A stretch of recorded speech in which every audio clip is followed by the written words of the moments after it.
नमस्कार, आप देख रहे हैं हिमाचल बिजनेस और मैं आपकी दोस्त संतोष शर्मा।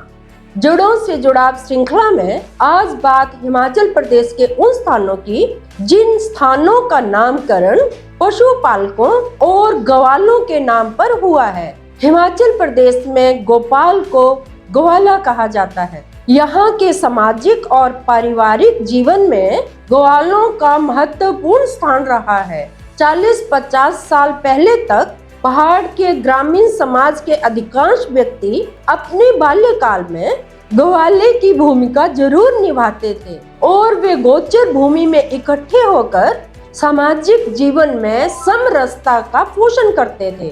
हिमाचल प्रदेश के कई स्थानों का संबंध ग्वालों के साथ रहा है। ग्वाल टिक्कर का संबंध भी ग्वालों के साथ है। कांगड़ा जिले के इस गांव की टेकरी पर ग्वाले आपस में मिलकर खेला करते थे। ग्वालों के खेलने के टेकरी के आधार पर ही इस स्थान का नाम ग्वाल टिक्कर पड़ा है। अब बात बिलासपुर के ग्वाल थाई की। बिलासपुर जिला के श्री नैना देवी तहसील का ये स्थान पहले ग्वालों के खेलने कूदने का और बैठने का स्थान था, इसलिए इस स्थान को ग्वाल स्थली कहा गया, जो बाद में ग्वाल थाई के नाम से मशहूर हुआ।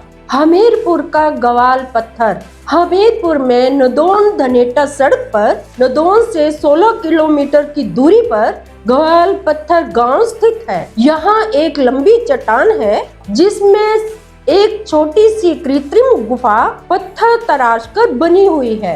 ऐसी जनश्रुति है कि इस चट्टान पर बैठकर गांव के ग्वाले अपने पशुओं को चराया करते थे। उन ग्वालों ने खेल खेल में ही इस गुफा को तराश दिया था, जो धूप और वर्षा के बचाव के लिए ग्वालों के लिए बहुत उपयोगी सिद्ध होती थी। ग्वालों द्वारा तराशी गई पत्थर की गुफा के कारण ही इस गांव का नाम ग्वाल पत्थर प्रचलित हुआ।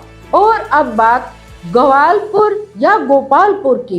हिमाचल प्रदेश में ग्वालपुर और गोपालपुर नाम के कई गांव हैं। इन सब गांवों का संबंध ग्वालों से ही है। चरागाह में पशुओं को चराते समय ग्वाले जिस स्थान पर मिलते थे, वे गांव बाद में ग्वालपुर या गोपालपुर के नाम से प्रचलित हुए। मंडी जिला के करसोग तहसील के ग्वालपुर गांव का नाम इसी प्रकार ग्वालों के मिलन स्थल के आधार पर पड़ा है। और अब बात ग्वालू देवे री धार गांव की। ग्वालू देवे री धार का अर्थ है ग्वालों के देवता की पहाड़ी। कुल्लू जिला की कुल्लू तहसील के महाराजा परगने में गांव पंचायत पीस और बल के अंतर्गत चरागाह की एक पहाड़ी का नाम ग्वालू देवे री धार है। इस धार पर एक 2 मंजिला द्वार यानी प्राकृतिक चट्टानी गुफा है। इसकी ऊपर की मंजिल में एक सफेद पिंडाकार पत्थर है। ये पत्थर यहाँ पर ग्वालू देवता यानी के ग्वालों के देवता के रूप में पूजा जाता है। इसी ग्वालू देवता के आधार पर ये धार ग्वालू देयोरी धार कहलाती है। इस धार को पशुओं के चारागाह के रूप में प्रयोग करने वाले गांववासी यहाँ भादो मास में ग्वालू देवता का विधि विधान के अनुसार पूजन करते हैं। तो ये थे ग्वालों से जुड़े हुए हिमाचल प्रदेश के स्थान।